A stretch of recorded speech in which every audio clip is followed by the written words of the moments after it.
Arsenal had the ball. Where am I? Fucking hell. Great start again. I do it every time. Get worse at this, mate. Telling you. Arsenal had the ball. Arsenal had the Emirates. Arsenal had the lead. And still Manchester United walked out with 3. First City, now Arsenal. Michael Carrick did what Arteta couldn't. Stay calm. 3 goals. No fear. United are 4th. The title race, yeah? We just kicked the door off. How are we, boys? What a start to Australia Day. Elliot and I did a live from 3:30 in the morning, and, mate, we had a great time. How are we? Good. That wasn't real convincing. Look, just because Sydney FC... I'm still buzzing, eh? I'm still buzzing. I think everyone's a little bit sceptical in regards to how to react. Like, should we get as excited as we are feeling, or are we a little bit sceptical of what's ahead in regards to finding Fulham's written in the stars what we're probably going to get? But the last 2 games have just been, I think, probably just what we deserved as fans. We've been put through the ringer, and I think we deserve this sort of good football and a few good moments. So, yeah, definitely looking forward to this. Mate, I can't believe it. Like, the first 25 minutes had me worried, let me tell you, in that game. Far out, it had me worried. But then as soon as they scored, it was like, and I've been saying this a lot to people. I've been watching a lot of Arsenal because of the boys that go out with my daughters. And, mate, they do the same thing every single time. They get the first goal and they just try and sit back on it. It's absolutely mental. I cannot understand. It was very visible. As soon as that goal went in, you thought, because United were sort of, let's say, parking the bus in that first 20 minutes, the goal went in. Then suddenly off the kickoff, United had the ball for 3 minutes. What's happened here? It was a visible change, and then obviously the goal came off the back of their mistake and swung the game in our favour. And after that, it was a back and forth game, a bit of a 3-2 thriller, and Arsenal dominated possession. I think it was one of the ones. Okay, they had possession, but United were, in my opinion, deserved winners. Yeah, great, definitely. Yeah, we were massively on top second half, I thought. But yeah, just really weird, isn't it? Like, Arsenal scored. Well, we had like a little bit of momentum, and then while we had momentum, they scored, and then after that, really, like, they really test us. You get worried when the corners go in, though, don't you? Sorry, we're just it's all they got. It's just the corner kick, but you can't help but get worried because you've got a bit of PTSD from some like Onana goals that have been conceded off those corners in the past, you know. But overall, what a win! What a day! Yeah, and I think you're 100% right, Tom. I think these last 2 games, I think it's just what us fans needed, just to maybe give us a little bit, just a bit of a good feeling again, you know. I just going on about the corner thing. I just don't get it. I honestly don't get it, especially from a referee, right? So they allow you to wrestle on a corner. But if that's mid-pitch, it's a foul. I don't get where the rules line up there. It just becomes irritating to me. It just becomes irritating. The penalty area has always been that in regards to set pieces and corners, but also fouls in regards. You're right, a foul on halfway is judged differently to a foul which would result in a penalty. I think it's something that's not written in the rule book, but it's kind of football has just accepted that that's the case, whether we agree or disagree. That is definitely a thing. But Arsenal on set pieces are just one of those ones where I don't think they do anything. So I watch them line up there in this area of the penalty area or this area of the goal. I don't think they do anything special. The reason Arsenal's so good on their delivery is just on the money every single time. I think no matter where you stand or where your defenders run or where your attackers run, if the delivery is under the goalkeeper. They're pretty intelligent off corners. Like, I know it looks like they're just whipping a ball in and they're hoping Gabriel or gets his head on the ball or something. But their runners, like the Zubamendi, Trossard done it quite well, actually. Their run is to try and judge where the second ball is going to drop, not where the actual ball is going to land on the first phase of the corner. So that's why a lot of their goals actually come from a header getting knocked back down, or either it'd be one of the defenders actually trying to head the ball out, can't get a good clearance, and they're inside the box, they're in the area, waiting for the ball to drop. And that's why all their big players run to the keeper, stand on the keeper, because it creates space around the penalty platform. It's quite intelligent, but it's one of those things where you're like, how the fuck does it work so much?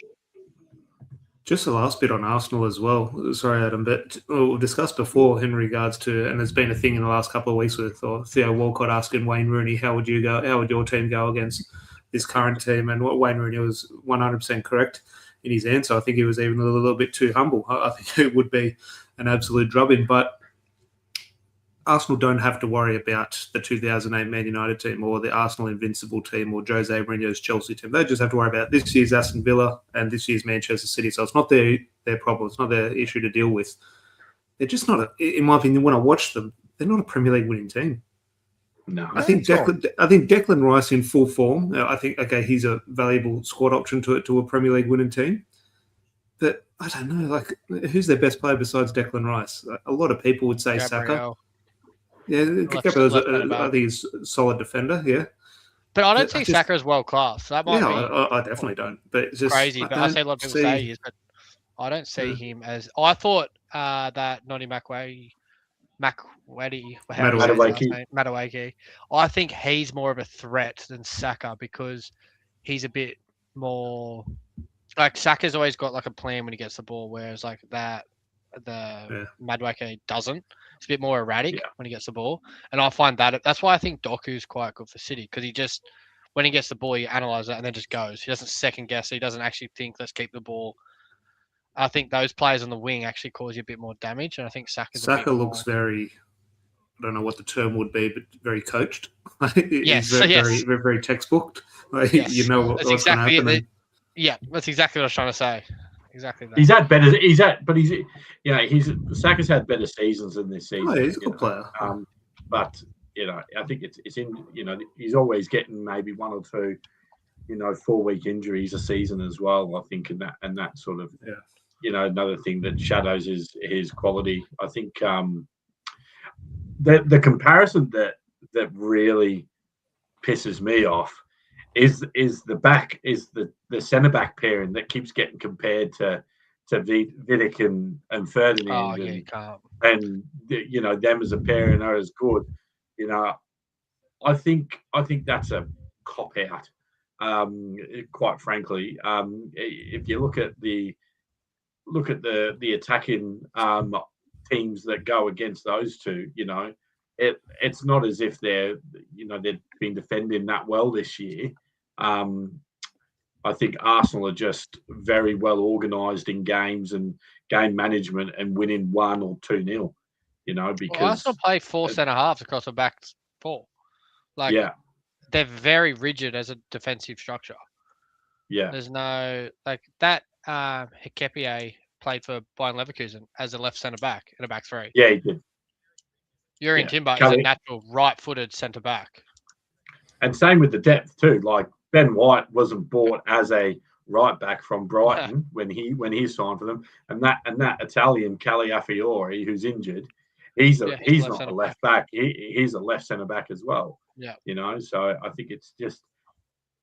But then that's a boring way to play football. It's a boring way to play football. I don't think you can compare ever centre back partnerships like Vidic and Ferdinand, Carvalho, Terry, so on, until the people you're comparing them to have won major prizes in the sport. Like I think you've got to win the Champions League, you've got to win the Premier League. Like, you can be great, but until you win the Premier League, I don't think it takes you to that level at all. That's why I think Virgil van Dijk's a bit of a cop out when people say he's the greatest defender. He's won 1 Premier League and 1 Champions League. I'm sorry. Do you think when we got up 2-1, which I've seen it week in, week out, their defense started dropping so deep. And that's why we started getting getting a lot of ball through that midfield. I think it's one of the first times we actually dominated a midfield. Like Declan Rice was chopping Bruno most of the game. And I've been reading like a lot today, a lot of comments today. And mate, if they don't think, I did that reel on comparing Odegaard to Bruno. Mate, it's not even close, man. Today really proved it. Really proved it. It was just, I don't know. For mine, I thought Bruno was very good on the ball today. And he just stepped it up. He looks better in that 10 position. I think, Amarin done him a dishonor, man. For honest to God, man. He was that. I thought Bruno was that good today. And look, mate, Declan Rice was quiet today because his task was to mark Bruno. To disturb Bruno's game. And I don't think Bruno played as well. I don't think Bruno played as well today as what he did against City, by any stretch of the imagination. But I think to Arteta's probably, he's taken Rice out of the game by using him to mark Bruno today, whereas Rice is quite an influential player for Arsenal, and to take, I guess, some of his qualities out of his game for him to mark Bruno was a bit of an error, from my opinion. And Odegaard, just he looks off it, doesn't he? Another one who's probably got a couple of injuries in his bag a season. When he originally signed for Arsenal, that first 2 seasons he was great, but he's not doing anything in comparison to what Bruno does for us, from chances created and things like that. And I think the biggest. Odegaard's not that player. He can He's a be bit odd, but in that team, nothing's like creative in that Arsenal team. Do you know what I mean? Like they're so rigid the way they play. It's such a basic way of football, which it works for them because they're currently winning the league. What sticks out to me with Odegaard, sorry, Jordan, but every time I watch Arsenal, especially in a close game, he's the first off. Arteta hooks him every time. And he's the captain. Could you imagine any team, but especially, as I said, a Premier League winning team? Yeah. Okay, back to the wall. Okay, you need your leaders to step up and get you over the line. Take your captain off. And I don't want to be critical of him in regards to should he be the captain. It's not his choice. He's probably been given it. But it's just a weird... It's a very good point, that, actually. Which goes back to the argument in regards to, here we're discussing the quality of all these Arsenal players. And Adam, hopefully we get off the Arsenal topic soon and talk about how good Man United were. But I think the issue around Arsenal, a lot of us, which Arsenal fans are probably having, just that mental side of things. Do they really have it to win a Premier League? The quality is one thing, but they looked like, as soon as Manchester United got on top today, the crowd was, oh God, what's going to happen? You could sense it with the players. Oh God, are we going to bottle this title again? They seem nervous, don't they? Yeah. You could feel it. You could feel that, Tom. You could feel that through the game. Elliot and I spoke on it a couple of times through the live, and once we got the 1-1, there was, but even the cameraman started panning to the crowd and everything like that. You could just see the nervousness start getting around, and I think they're a crowd that. I know a lot of crowds enjoy moments and things like that, but I think their crowd at the moment they're so desperate to win a title, they can just see any failure that goes along the way is a bad moment. Like it's just like for us, I suppose, in the past 10 years, where our levels of support are so up and down, up and down, up and down, but then we have 2 great moments and then we try and celebrate them hard.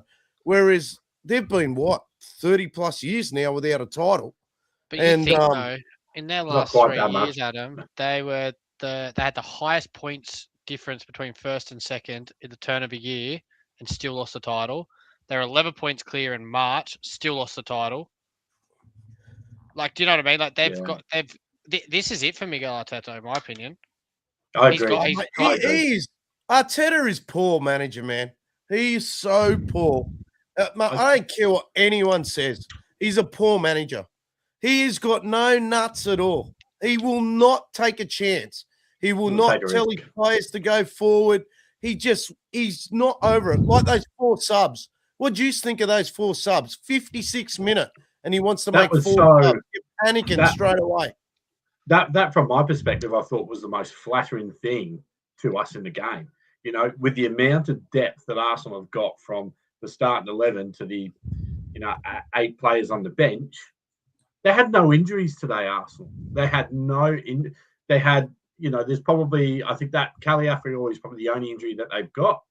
The depth that they had, that the depth that they had was incredible today. They were pretty much at full strength, and they couldn't beat us at home.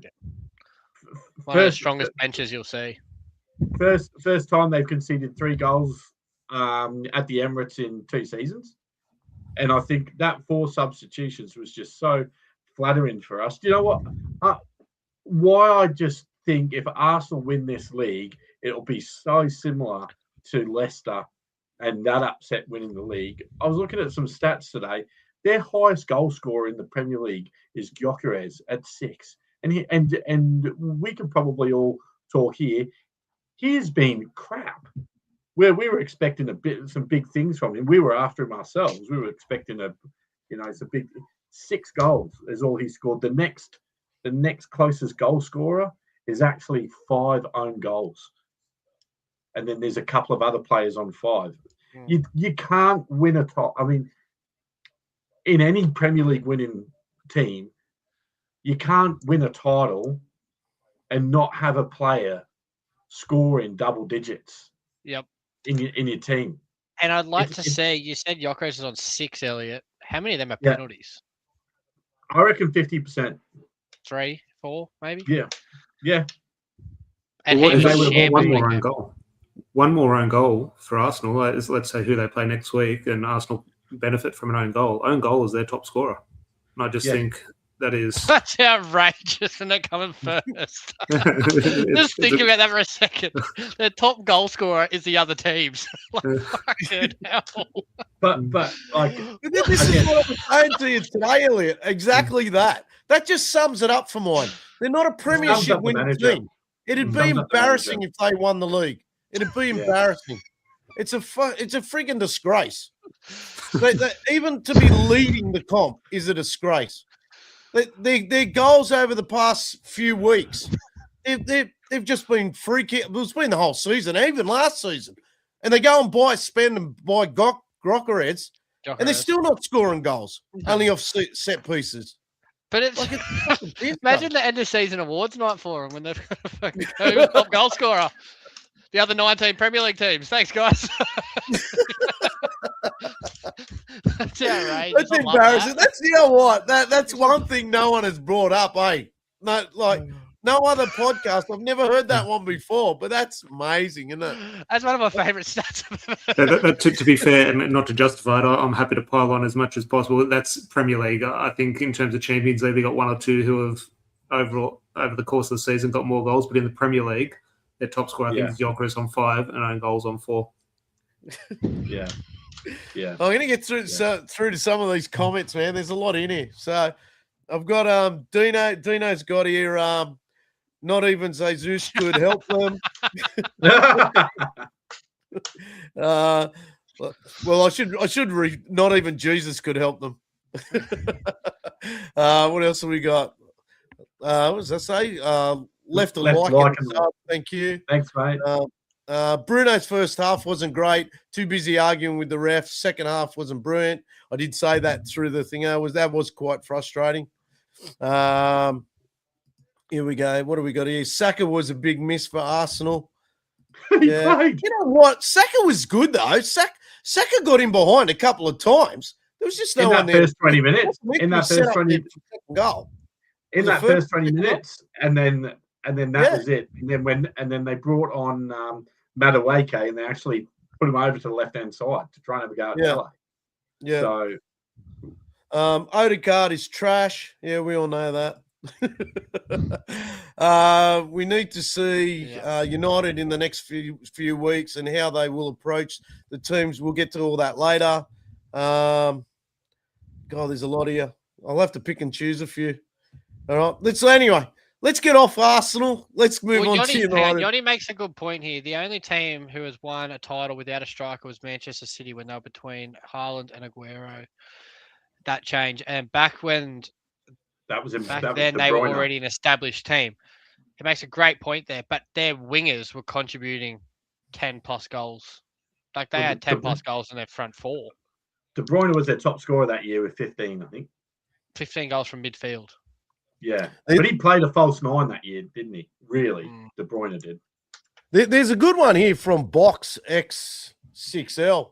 Saka has. Imagine this was United, say our winger or striker. Saka hasn't scored a goal in 13 Premier League games. Imagine that was us. That's it's crazy. Luke Shaw for Prime Minister. I think I'd vote for him. Luke Shaw's. I think just to He's wrap on the up plane on to, he's on the plane to America for sure. Just to wrap up on the Arsenal bottle job before we move on to the better stuff.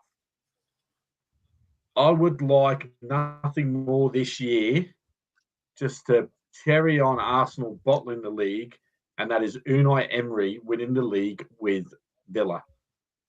I would just love that so much. It would be a big up yours to Arsenal and the rest of the fan club there, and I think that would just be fantastic. But I don't know. You can win, mate.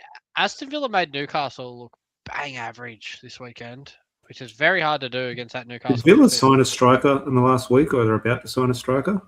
Tammy Abraham's having he's having medical. So, but they let Daniel Marlin go to Roma. He played this morning against Milan, which I watched, and he was actually very lively in that game. Anyway, that's way off topic. Talking about the Italian league there.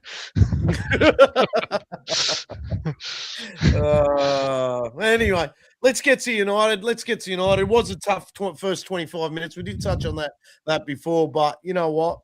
The setup was a setup again. Look, we were blocking shots. We're fighting for everything. Regardless of a couple of dicey decisions, I thought the refereeing didn't help us, so that made it more impressive for United. The 50-50s, we never got any of those calls and everything like that. I just think, you know what? We've put this – I don't know whether it's Carrick that's brought it in a great mindset, or the players have just, jumped on board and just gone, you know what, let's step up for this manager. And, oh, mate, it was so good to watch after. Look, it was tough when we copped we're up 2-1 and it got back to 2-2. Just copping that shit own goal. Was it the own goal, the second one? Or was that with the first? Nah, Miguel Moreno scored their second off a corner. Oh, yeah. That was where I thought Le Mans really didn't need to come. He didn't really need to go into that pack. I thought he should have just stayed on his line. But anyway, besides that, he made a couple of great saves to save our ass in the first few minutes of the game as well. So, mate, that one is Zubimendi, that header. That was a good save. Yeah. I tell you what, though, you think about most games in the Premier League, and if the home team brings it to 2-2 with 6-7 minutes to go in the game, they're most likely going to push on for the lead with the crowd behind them, no matter what team it is. But then you look at the Arsenal team coming first in the league, and as soon as they scored it, it's like we went, nah, we're coming back for this. And like that Cunha goal, man, far out. Just everything about it, the pace to drive into the space. Anyway, we'll talk on it later, but fuck it, that made me excited, that goal. No, talk about it now, mate. We'll go back and forth. It's fine. On the Cunha topic, right? Last season, you got a big name player like Garnacho who's dropped to the bench for a couple of games. He's sucking like a kid. He's going to the press. He's putting out Instagram posts and stuff like that. Carrick's come in. He said to Cunha, look, I've got a, I think there's a good way that we can put you into the team and put you into the game to impact the game.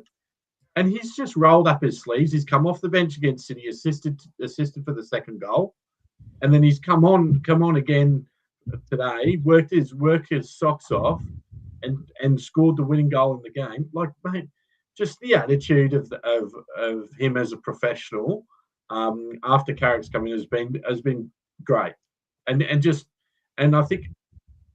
Go back to Amarin a bit, and I think part of that has come from Amarin getting rid of, I guess, some of that dead weight and, people with a poor attitude and stuff like that. I do give Amarin credit for doing those sorts of things, because I think, this time last season, you don't see personnel in our team doing those sorts of things. So credit to Cunha. Yeah, that finish, he wrapped it around the defender so Raya couldn't see it. It was just so smart. It was so smart. I felt like the keeper was a little bit too far to his right, like to his near post, and that gave Cunha that space. And I just love the confidence in it. Just go for it. My feeling on that goal, I'm not sure if anyone else shared the same feeling, but yeah, okay, Arsenal bring it back to 2-2. Then you think, oh, God, can we hang on? Are Arsenal going to get the winner? When Cunha picked that ball up in that little bit of space, then Kobe Mainoo fed it through to him. As soon as Cunha turned, I said goal. I just had a feeling. I thought he's moving in the right spot. I think he's going to score here. And then you think, okay, he's going to pull the trigger. And I wouldn't say it was an easy shot, but it kind of looked quite comfortable for him in terms of the way he sort of is very calm and composed. And it looked, as soon as he hit it, it was a goal. And yeah, look, I've disagreed with a lot of people on here over the last couple of weeks about Cunha's time at United, and that's part of football. At the moment, I've got it completely wrong on Patrick Dorgan. I think he's been horrible in the last 2 weeks. He's completely shut me up. But I think on Matthias Cunha, I think he's been very good since he arrived. I understand one or two frustrations with him, but I think he looks like a Manchester United. But whether he succeeds or not, time will tell. But I like what he brings, and Elliot's completely right there in regards to, okay, he's been dropped. He's a big money sign, and he's not playing. What can you do? Well, he can come on and he can sort of contribute. He got an assist for, I still count Mason Mount's goal last week against Man City. So he got an assist there. He gets the goal this morning as well. So, yeah, an absolutely brilliant strike, and probably not the goal of the game, which we'll get into in a little bit. He just runs so hard. That's what I love about him. Like, he's like a dog chasing a bone out there. And he just I think the biggest difference we've got now, Jordan, too, with our midfield is the one-touch football going through the midfield. We haven't seen one touch, and there's like, even when you saw Bruno, Casemiro, and Mainoo just doing that one touch in between. Dorgu coming inside as well. Yeah, there's a lot of confidence from Ahmed coming inside as well. Yeah, mate, but that all generates from Sorry? that all generates from a 4-3-3 because everything's triangles. Yeah. So when you play it back to our old formation with Ruben, everyone's too far apart to play it short, sharp. Because you're too spread in the midfield. When you got those three in the midfield, a triangle, and one of the two outsiders come inside, there's an option forward, there's an option inside, there's an option backwards. You've always got the triangles to link everything together. And it just looks so much better to keep the ball. Your player movement, though. Movement is a lot better, too. Like, that's a key to most of it, I think. And it was just, there's a comment on TikTok here. He was asking, being that Casemiro's, like, announced this week, he's gone at the end of the season, who do you replace him with? Like, he's been that good over the past few weeks. Who do you replace Casemiro with? You have to spend money.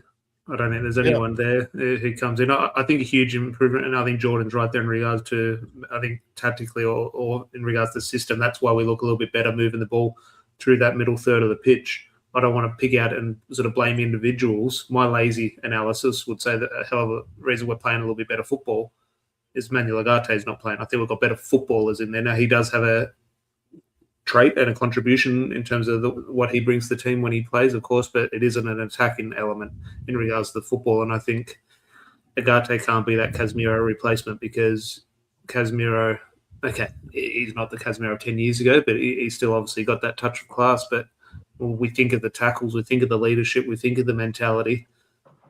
He's a good player. Yeah. I think people forget how good a player Casemiro is when he's on the ball. He definitely doesn't look like it compared to other players, but you're going to have to keep Kobe Mainoo in there somewhere, but Kobe Mainoo's already in there. He's not replacing Casemiro, so who's that player? Is it a player from the youth team? No, it's not. As much as we'd all love that, it's not that player at the moment. Is it Manuel Ugarte? I don't think so. So you're going to have to spend money. Is it 100 million on Baleba? Is it 100 million on Anderson? Is it 25 million on a French kid? We don't know yet. Who knows? Yeah. That's up for the recruitment team to find. Yeah, and Anderson, Wharton, and Baleba, like you mentioned, Tom, I'm not sure they're the same profile of midfielder as what Casemiro. Oh yeah, look, I don't have I wouldn't have a clue who that player is, but yeah, so United don't have to know.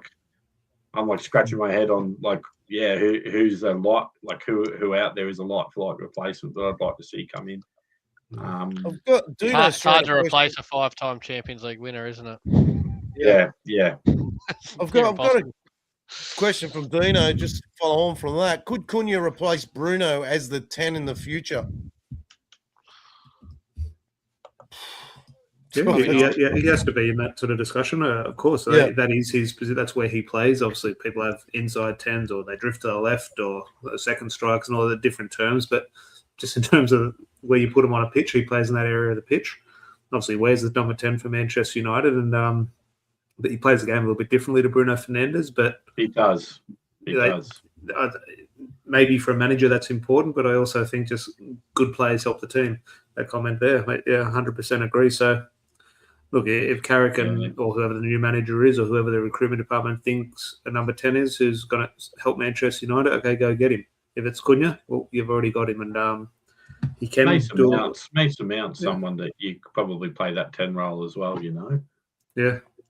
If he's fit. That's the only I like problem. Cunha on the left because he's got more space to run with the ball. Like I feel like if he plays in that Bruno position, it's quite. Bruno seems. How do I word this so it sounds right? Bruno drops deeper to pick the ball up from the 10 position than a normal natural 10 does because he likes to always be facing forward when he receives the ball, where most 10s have to receive it on a half turn. And Bruno tries to pick the ball up in little areas and already be facing forward, where Cunha is so good at on the half turn coming inside on the angle, if that makes sense. The two games we've played so far. In his stride. Does that make sense? Yeah. Yeah, I know. And the more I think about it now, the more people have spoken about it. Yeah, that is very different to Bruno Fernandes. But I think especially the two games we've seen under Carrick, it's been, I wouldn't say disjointed in a bad way. But yeah, I'd say when Cunha's played, he's played on the left. He's a left winger like Dorgu. No, very different profiles. Yeah. Have we played with a striker? No, we haven't played with a striker. Ben Francesco's been on the bench. So Mbumo's playing striker, but he's really playing right wing. Bunch of misfits, really, isn't it? It's kind of fluid in regards to a lot of people are rotating. So as great as it's been, it long may continue. I think it's hard to really paint a picture of what Carrick is trying to implement or who he thinks it plays where, sort of thing. So I think it's hard to evaluate at the moment, but it's a good problem to have in the short term. It is, man. Far out. It's just like 3 weeks ago, we're struggling with this team. Now, and all of a sudden, we're top 4 now, man. Top 4. I just didn't think it'd happen that quickly, but 6 points in 2 games. One of the most basic things in football you're taught is if you're struggling with the ball and stuff, what's the best thing to have? More people around you from your team to create easier options to get the ball. And as basic as it sounds, Carrick has literally just made our team more compact. He's got 110 into the midfield and one's just come in actually behind the striker. We've got 2 wingers, 4 at the back. We're narrow when we don't have the ball. It's so simple, but every time someone like Kobe Mainoo gets the ball, Casemiro, they've always got an option now. Before they didn't.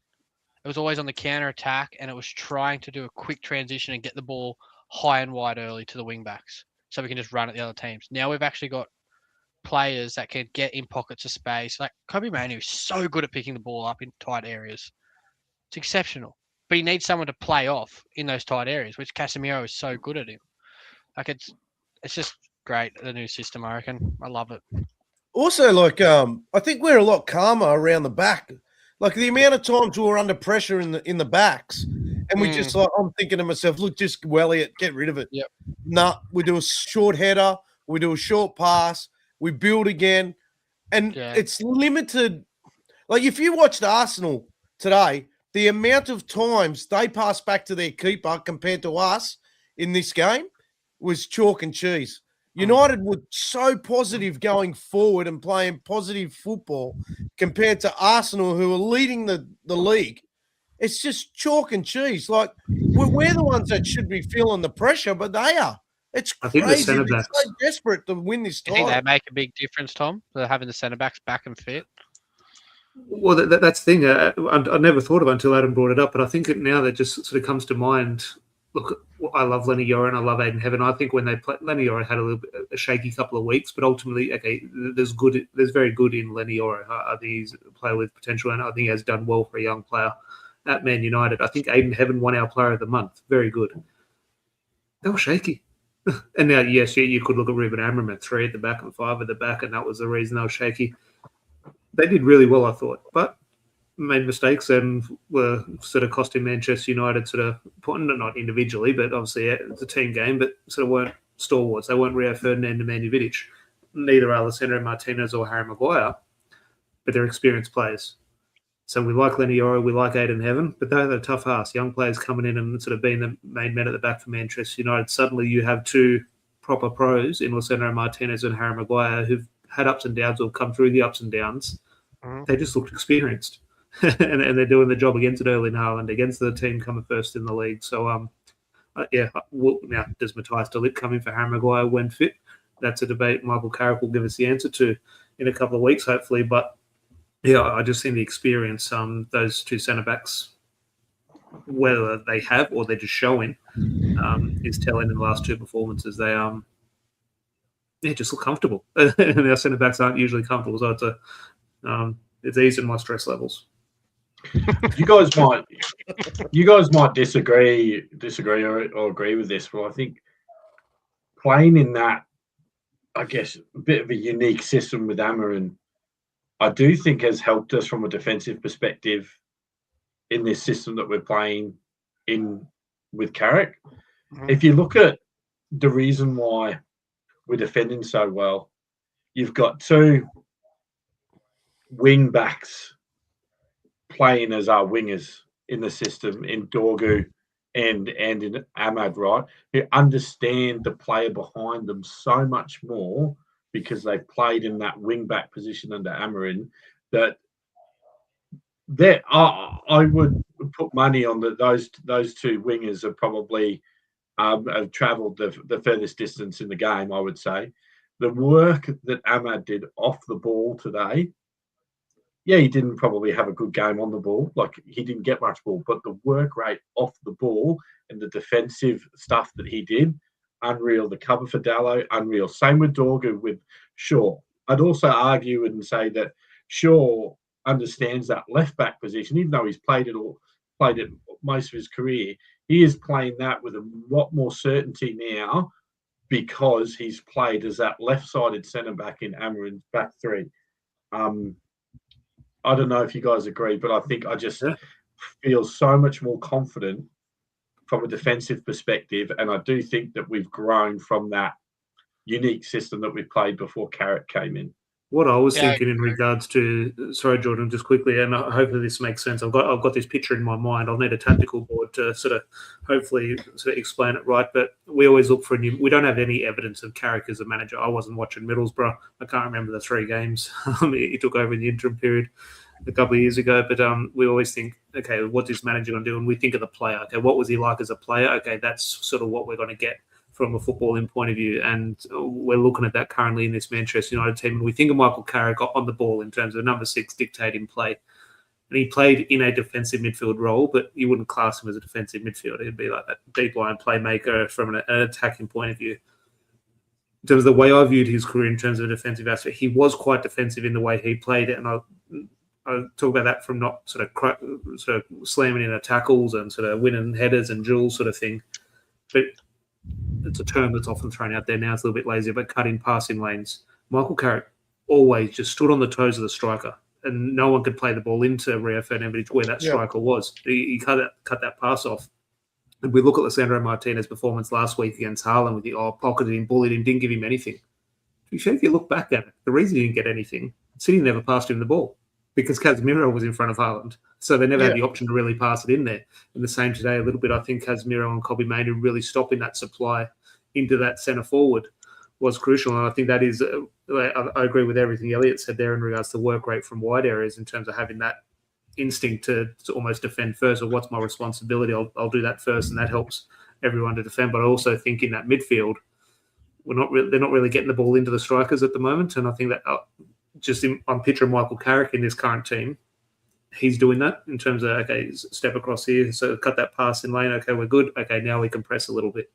Because I'm a coach now, and I always tell people first thing, okay, the ball's there, that's great. Defend the ball. That's not the danger. What's behind you first? Okay, behind you. Okay, we're set now. Okay, now we can go get the ball.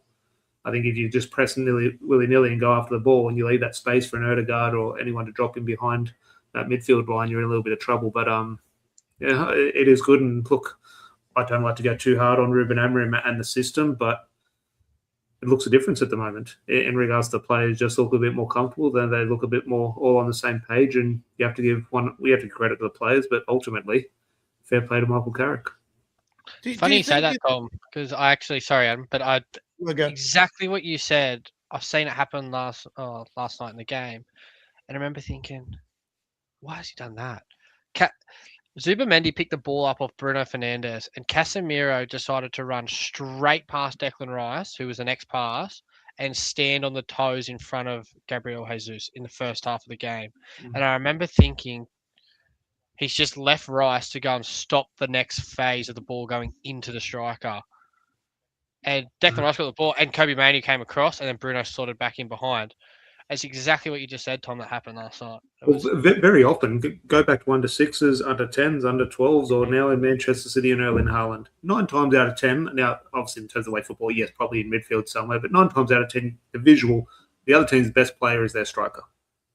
Stop the ball getting to their striker. Mark him. Okay? We can deal with everyone else. They're not as good. Let them have the ball. Stop the ball, get into their main player.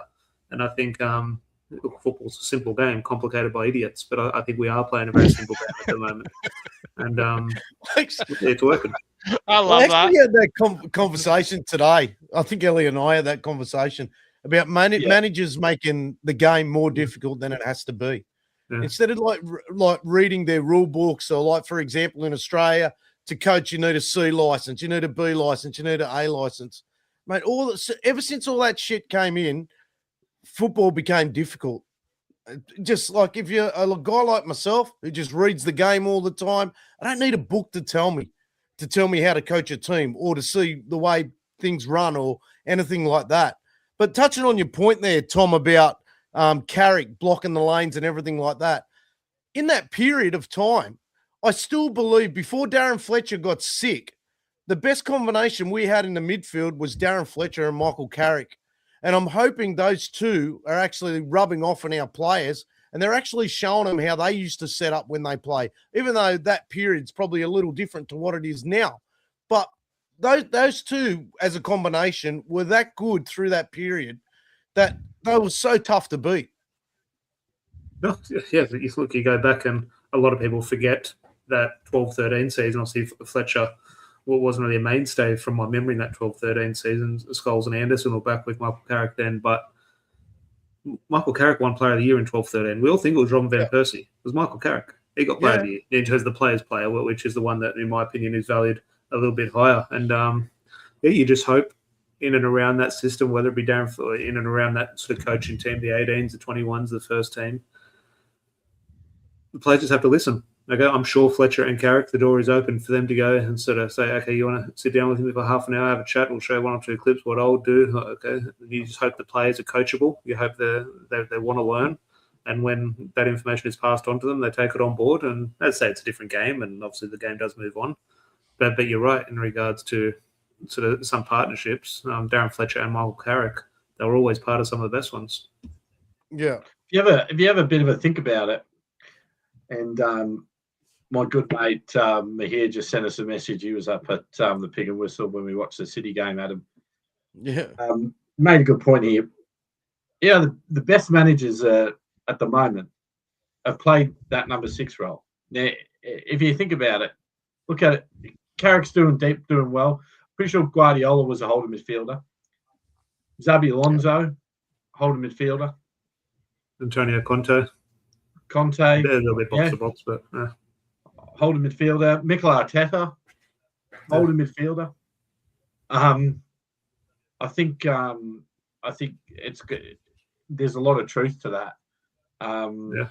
Those players, when I guess United was successful in the 90s and 2000s and stuff, those players were such the cornerstone of any successful team was the number 6, and that's probably why they convert into really good managers. I guess you look at Fabregas is doing pretty well at Como, isn't he? Leeds at Como. Yeah, and they're having an unreal season there, and I guess they can just read the game. They're just a different type of technical player who plays that position. You'll probably see Casemiro be the next Brazilian manager in maybe a decade. Well, you could. What was Ancelotti? Where did he play? Because he was in the 70s, 60s, 70s. He was a midfielder. Yeah, so a lot of truth to that comment. Yeah, I think it's just because it's always funny because the ones that you've just named, they're not the quickest players when they did play. they play with their brain a lot more than their actual athletic ability, and I think that's what makes them so superior to other managers, I guess you could say, because they just understand how the football game works, where to stand, when to take the like. You look at Michael Carrick, for example. He wasn't exactly in that year that Tom said he got Player of the Year. He wasn't exactly legs. He was breaking the play up, playing the ball forward. Like, and you've got to be so smart to win the ball when you know that you're not as quick as the people around you. That's all just tactical and where to be, when to step in, how to draw the pass into that passing lane and then step across it. Like that's why they make good managers. I agree 100% with both those comments. And it's that's where I played. I played it deep in midfield, and look, I'm obviously not on the level. So you're gonna be the next one, are you? Of these men. Let me tell you, Tom's really modest in this, and Tom is a quality player. But I do remember playing and looking at my right back and good players, and looking at my left winger and my striker and my centre back and my right winger, and thinking, idiots! If only they read the game properly, they'd be so much better. And I just think, I think some of those midfielders do have that. Yeah, there's probably a thinking's man element to their game over other areas of the pitch, and those other areas of the pitch require different traits. They don't have to read the game like a midfielder. They need their physical attributes or the quality on the ball. It does change, but yeah, long may it continue. And it's just good because we had no evidence of Carrick as a manager. Yeah, okay, someone watched Middlesbrough, okay, they'd have a better inclination. But it's kind of looking like what we envisaged a Michael Carrick team to look like. And that's good to see because I think we all love Michael Carrick as a player. Look, I want to touch on Dorgu's goal, man. We haven't touched on it yet. What a fucking we haven't touched on it. But if you have a look at like my latest reel, like where Elliot and I are celebrating the goals, we actually called it. We're there and we're looking for both of us were looking for United to score a goal through free flowing play. And mate, it was every bit of that. It was every bit of like Dorgu and Bruno, the way they worked the 1-2 together was absolutely beautiful. I didn't realise that at the time. The strike took over for me. It's not until I went back and watched it a couple of hours later I realised the little 1-2s. That worked the space. And look, I've been very critical of Dorgu, and I'll have to stay consistent with my thoughts in regards to his ability. I think consistently, and a lot of that has been sort of judged from him on the right. I don't see it. I don't see a Manchester United player. Now, it's weird because I like him, but I don't see it the quality as a footballer. The last 2 weeks, he shut me up completely. And is that his work? Is that Michael Carrick's work? Is it a different position? I'm not sure, but that goal. I reckon he was watching the pod, Tom, and he just went, nah, I'm coming for this guy. But look, I'm over the moon for him because I do like him. It's just what a goal. I'll try back to Adam in regards to what was the more pleasing aspect of the goal, that link-up play and the football, or the quality of the actual strike. Mate, it was strike. And like for Arsenal supporters to call it handball, and for that to be taken away for that, you're absolutely taking the piss, man. I thought they were going to call Harry Maguire's. I thought that was a chance. Yeah, and I was like, man, where's his arm supposed to be though? Like if you're sliding in regards to the actual rule, which I remember them bringing that in regards to the way they've worded the rule now. That's as much as I would probably call that a handball on Harry Maguire. The actual rule says that's not a handball. If you fall into the ground and your hand, which is supporting your fall, hits the ball, it's not a handball. So as much as it's a handball for me, and I think we're lucky, by the letter of the law, it's the correct decision. Yeah. And the more you watched it, the worse it looked, didn't it? To be honest with you. And then they showed it. At first sight, I went, that's not fucking handball. He's bracing himself. But after watching it 2 or 3 times, I'm like, fuck, we got lucky with that. On Dorgu, I don't think maybe I'm blind. Maybe it did. It looked to me like it didn't even look like it. Didn't even look like it hit his arm. Yeah, I thought it just came up off his thigh. Yeah. No. I mean, back to Dorgu's. Continue. Back to Dorgu's goal. I think it just shows what confidence can do to a player. And even I think that confidence was building before Amrin went as well. He scored that goal. He scored that goal. Who was that against? I know, but that was a worldie as well. Newcastle, yeah, and we beat them. Just shows what confidence can do to a player, and I think it shows maybe how much Amorim was playing players out of their position. Maybe.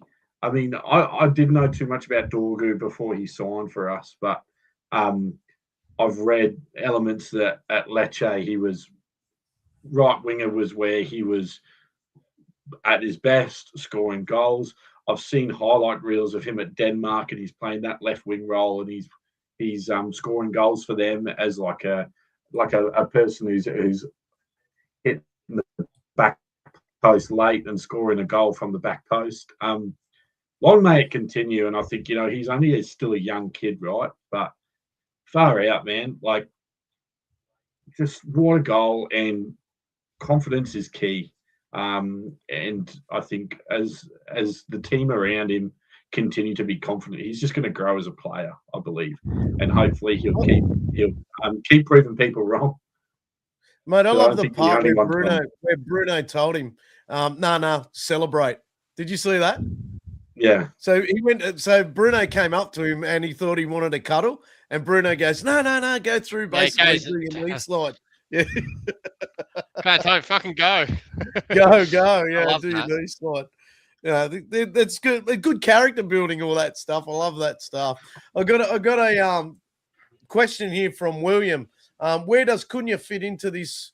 I'll read it. I'll summarize it. Where does Cunha fit into this side, being that he's on the bench? Where does he start? For mine, I think he starts next week against Fulham. I think he'll start next week against Fulham. I just think Carrick's got a certain way against big teams, and he's stronger up front than Bumo at the moment. So yeah, I think he starts ahead of him. He might start ahead of him. Bumo. I know Bumo scored 2 goals in the last 2 games. I mean, they were 2 tough games for him. I don't think he saw a lot of ball. And maybe against a side who will play a low block against us. Cunha will probably be favoured, and maybe we'll play up front because you can't drop either of Dorgu or Ahmad at the moment. I don't believe. I don't know. I think you might drop Dorgu and put Cunha there, and then Dorgu comes on as pace at the end because you're playing Fulham, who'll sit a bit deeper. Yeah. The other thing you could do, could be you might see Ahmad get dropped, and maybe Mbeumo pushes out to the right wing, and Cunha plays through as the 9 as well. Has there been any talk? I haven't watched any of the post-match press conference, but has there been any talk? Dorgu obviously looked a little bit injured at the end, come off with his holding his hamstring. I didn't hear anything, but I haven't actually watched Carrick's press conference. But he looked like he did some sort of like a hammy strain or something. Yeah, so fingers crossed. I didn't see any physio or anything, get him ice or anything like that. It just been a cramp though. Yeah, he did a lot of running. Yeah, with the hamstring, you just don't have a risk out for anyway. One pull of that hamstring and you're done for 5 weeks. Unless you're Bruno. Bruno's a freak when he did his hammy 3 weeks. He was back. He's mental, man. I don't know. He's the most I've got Robbie here. Robbie goes, Cunha will unlock passes and half spaces. I think he starts for Dorgu. Fulham will sit deep and block. Yeah, Fulham will sit back. Definitely. Will they? But look at where they're going, man. Will they? They're a confident team at the moment. That's what I mean. They'll be dangerous. Harry Wilson. Fulham don't sit deep at all. Has anyone ever watched Marcus Silva play? His teams don't sit in ever. No, I mean they have 2 of the most attacking fullbacks in the comp, Anthony Robinson and Tete, and right and left back. They have Harry Wilson, who's in the form of his fucking life at the moment. I tell you what, you look at Man City. They're going to sit 10 behind the ball. I don't think so. It's interesting. But you look at the Man City game, the Arsenal, huge games, and Manchester United got up for it. Now we look at Fulham, and we know what happens when we play lesser opposition at Old Trafford. Is this game where they're going to drop points? But you look at the table, and our eyes are on Champions League qualification. Okay, can we get in the top 4? Does that mean we're going to be able to buy better players in the transfer window if we're in the Champions League? At the start of the year, it was European football. Even if it was a Conference League, not ideal, but Manchester United need European football.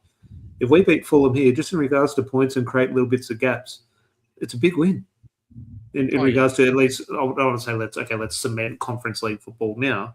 But it's their minimum. Manchester United need it. And look, if we lose 2 or 3 games, we'll be out of the top 7 or 8 or whatever qualifies for Europe. But I think Fulham are in around 7th or 8th now. So if we can add another 3 points there, that gives you that little bit of buffer.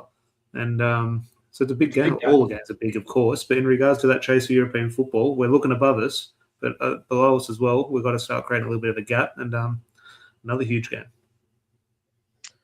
These are Dino's been saying it for I stayed at his place for a couple of weeks, and he was saying it all the time. He's not really bothered by Arsenal or City. He wants to see where we go when we're up against Fulham, and so on from there, because we've got Spurs coming up as well.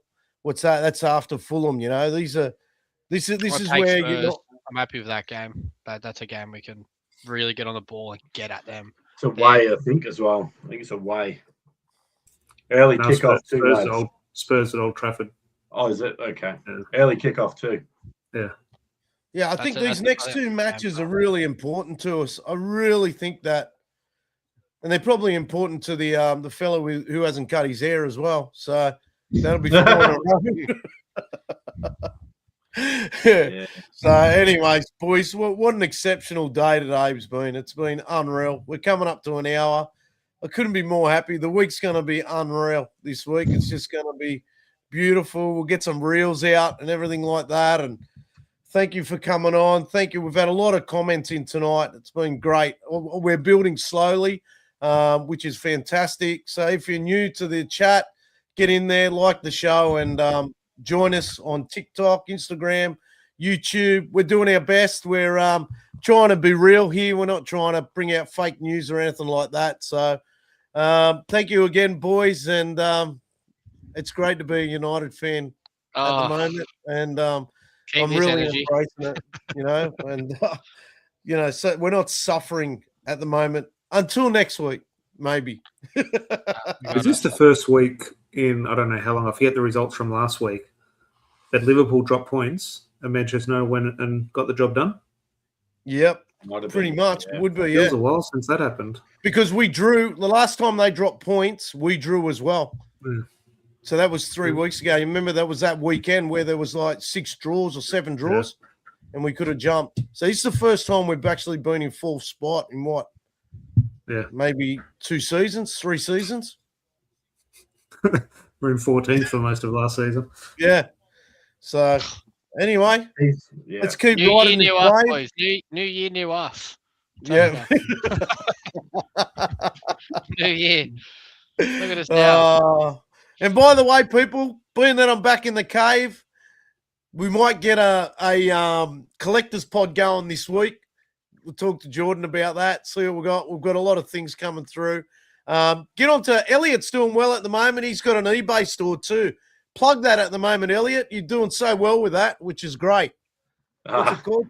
Carpenter Cards?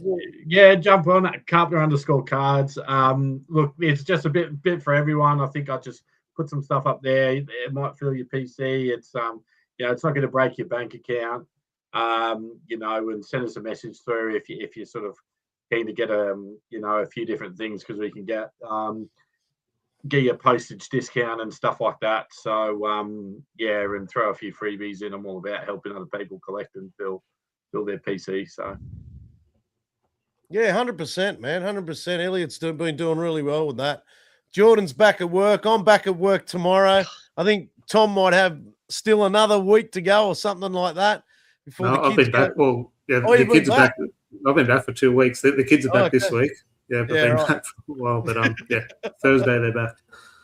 Yeah, I'm back to work tomorrow. It's a shame. I've had a long time off. Tom, did you say Thursday they're back? Yeah. So Thursday, Friday, then they got the weekend, and then you're not just... Yeah, and is that Monday's really weird, or was that just me? And Monday's the swimming carnival. So they got... All right, boys. My daughter's going to school tomorrow. Yeah, I can't wait. All right, boys. I'll talk to you later. See you later. Check Cheers, in. fellas. Gary Neville looking for his first goal for Manchester United. What a time to get it! Oh, what an incredible cross.